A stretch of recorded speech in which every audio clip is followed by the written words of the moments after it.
Ito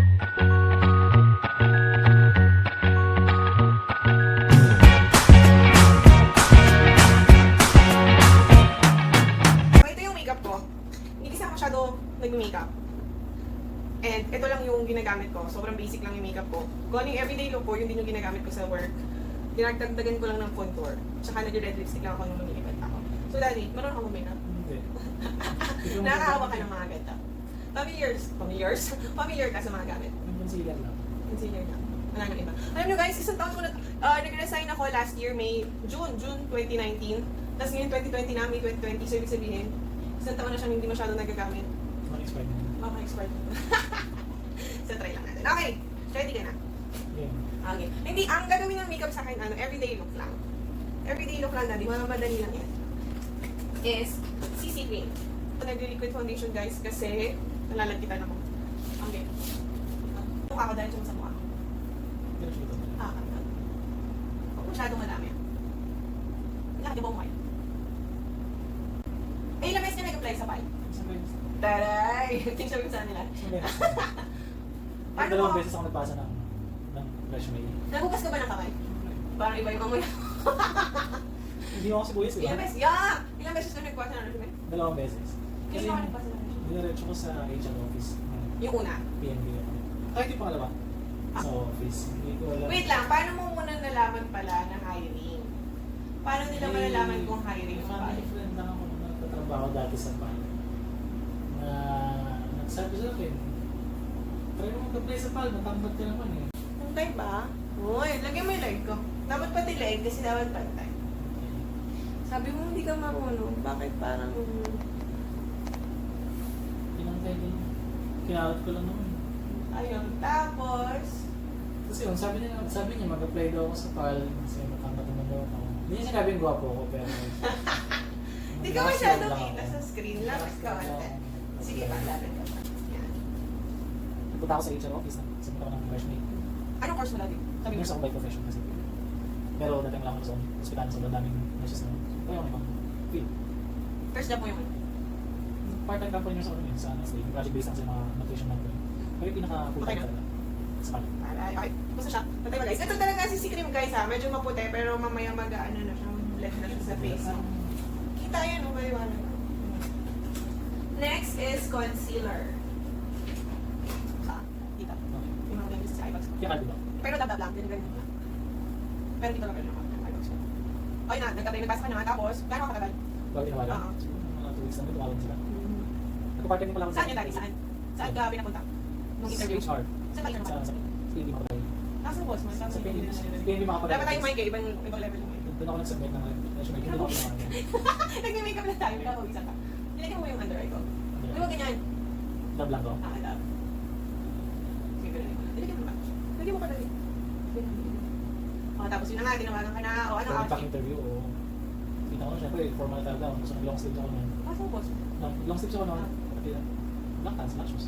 Usual na formal interview.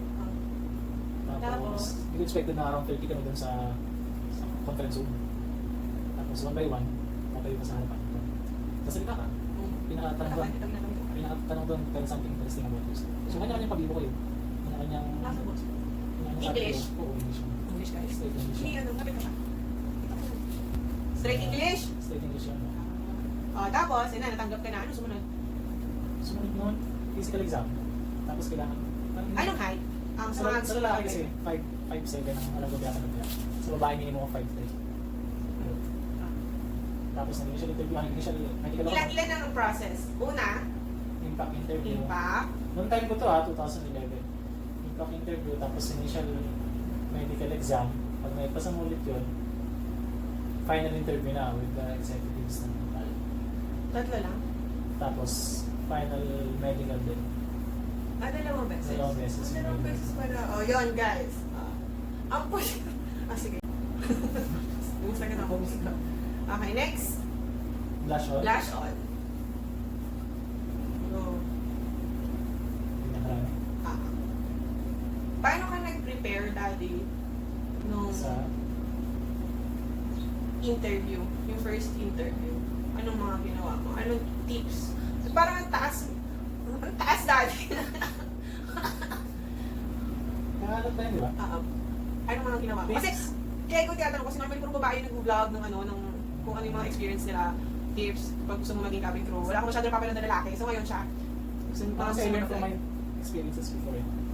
Namagsakasi ako sa mga interviews ng ibang airline dati din. Try ako sa Palex, try ako sa Nakalinig siya guys. Step up. Pacific. Sa Cebu Pacific, matindi doon, hindi nakapin salita. Tinitigan lang kami. Tinitigan lang kung mag-lenses ka, tapos pag meron, wala na. Lipong ka. Wala nang chance. Guys, again, ano to ha? 9 years ago na to ha? Kahit mag-introduce mo lang sa sarili mo. 2011 kasi sila. 2011 di ba? Oo. So, nung time nung pala nun, ngayon ako nila, parang sige, salita lang ako, sabihin ko lang kung yung hobbies ko, interest ko sa buhay, yung tapos ko. Pero parang hindi ko talaga in-expect na tatanggap ako kasi nga, hindi ako tanong sa Cebu Pacific, sa Paris Express. So, basta salita lang ako, pero parang surprisingly, na kuha ko yung Kaya attention again, nila. dito dati parang makalit ako. Pero Nakuha ko yung attention nila. Totoo sila na sinabi ko. Kanya-kanya pabibo kasi nga. Pero kailangan hindi ka lalabas sa mayabang. Basta mukha ka lang accommodating. Mas marunong ka lang magdala ng sarili mo. Yun siguro yung ganito. gusto mo talaga maging flight attendant? Hindi rin at first eh. Kasi gusto talaga mag-nurse. Bakit parang pogi ka pa yung may blush? Nakatawas. Wala akong chance makapasok sa hospital namin. Wala akong bakit eh. Sa paglalim ng bakit, sinabi lang ako ng American dami, try ko lang mag-apply. So, Ano tips mo sa mga aspiring aspiring flight flight attendants, attendants na lalaki? Ibang vlog yung babae na. just be yourself. And as long as you know how to handle yourself, that will create an impact to the panelist. Yeah. So kailangan approachable ka pa rin and accommodating ka sa mata nila. And always maintain yourself during the interview. Guys, nakatatuyo ako, so hindi na siya mahihirapan. Konting ano na lang, konting guhit lang. Yung sa tingin mo kulang-kulang, yes, retouch lang. Saan ka doon ito ng Mamay supe! Sa green... Saan may dali? belt? Sa green belt, mamay supe, bekeneme. Feeler. Okay. A night before ng interview mo, ano yung mga preparations mo? Ano yung mga ginawa mo? Magdasal. Oo, dapat. Uy, nagdasal din ako noon. Sabi ko, hindi na ako natanggap sa ibang airline na na-applyan ko. Hindi lang dati, baka matuwa ka masyado dyan. Tapos feeling ko, Okay na. syempre, Brush, ibang brush. Ibang brush mo siya pala. Kakalip yung ginawa. sabi ko, basta subukan ko lang. Hindi ko lang yung best ko. Napapaka-tuto lang ako. Naalala mo ba yung mga questions? Isa lang talaga. Isa lang? Bakit isa lang? Parang for 5 minutes ang isita. Ah, okay. Yun lang? Dahil sa mga interesting about yourself. Hmm. For 5 minutes. Tapos siguro, habang nasalita ka lang, pag yung mga tanong na sila, saka ka. Ay, hindi. Bigay ko yung sa ata ng kapatid ko. Shout out sa kapatid ko. By Kenemen. Expired na siya. Bigyan mo ulit ako ng bago. Okay. Dali. Love it. Huwag mo nalagyan yung kilay kasi nilagyan mo na yun. Yung mga nilagyan mo lang ng mga liquid. Yan, nalagyan mo lang ng ganyan. Para hindi siya mukhang gumi. Uy, gumi. Ako din. Ako din over. Ma'am, pa-over ko siya. Hindi na dami. Nasa 30 lang yun. 20. Ilan Ako kayo ba yung natanggap? makeup din, di ba? Hindi naman ako makeup masyado. So, grabe. Ilan ko? Ilan kayo natanggap? Tatlo lang kami yun eh, na piniwan sa klasa conference room. Kasi isa doon, na-condition ko siya kasi medyo overweight. Kailangan maganda ipin? That time, meron Kailangan din. maganda mag-smile? Ah, Paano mag-smile? Paano mag-smile? Pinaktis mo yung smile mo? natutunan ko na lang. Alam ko hindi talaga ako natanggap kasi nung pinalapit nila ako, tinignan nila mga ako up close. Anong chine-check? Height, Height, weight, height, weight. tsaka complexion? Ako, yun yung mga Sa lalaki? una na lang tinitingnan. Sa lalaki. Sa appearance. So, Favorite ko ito contour. Dati na mga contour. Ito yung itong brush ito dati. Tagal lang ito. Sobrang tagal lang ito. Favorite ko itong brush. contour, pang porte, di ba? Natakpan mo yung double chin ko. Ito. Dito. Saka dito. Tapos dito. Pero hindi ka nagkakapal kasi nga everyday makeup lang guys. Gagawa din ako din sa pang-vlog kung paano ako nag-makeup nung lumipat pa siya. Tapos magpukwento din ako ng mga So, ito light makeup lang talaga. Yes. Parang nagpipintura ng ano na hawak. Kala ko okay na after the final interview. Ang natubo pala talaga yung training. Umabot ng 3 months yung training namin. Parang pumasok sa PDD house na parang weekly na elimination ang hindi tatandaan. Kasi grabe yung training sa kanya. Kailangan 4 years. 4-year course. Nose bridge lang ako. Ay, pagalan siya guys. Okay.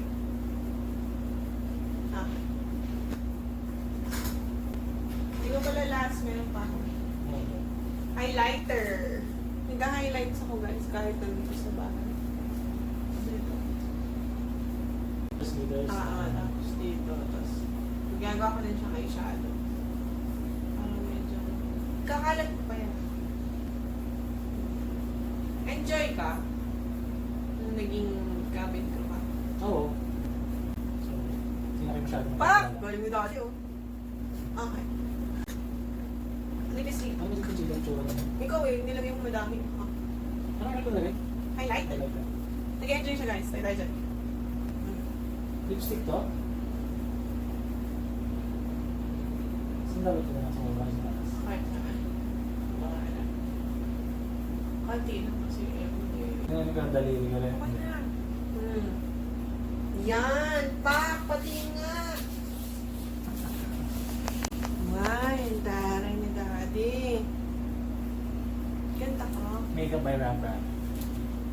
Ganda. Ay, Ganda. Taray! Ayaw niya pa yan guys May ha. cover yung blemishes mo eh. Be proud of your Ah. blemishes. 2 months ka nang hindi lumilipad. no? Oo, kaya may bigote na. And nami-miss mo na. Nakakamiss din. Oh. Siyempre. Pero ngayon, sinusulit ko lang din yung time na nasa bahay. Kasi siyempre, pag lumilipad na ulit, ilang araw lang ako nandito sa bahay. So, I hope you like our Makeup session by makeup Papi Rap. session by Papi Rap. Ganda ba? Galing ba niya? Hindi ko masyado na-appreciate yung lighting natin. Eh. Kasi parang things na like Pag dumami yung subscriber natin, bakit naman guys, pambili lang ng ring light. Thank you guys, and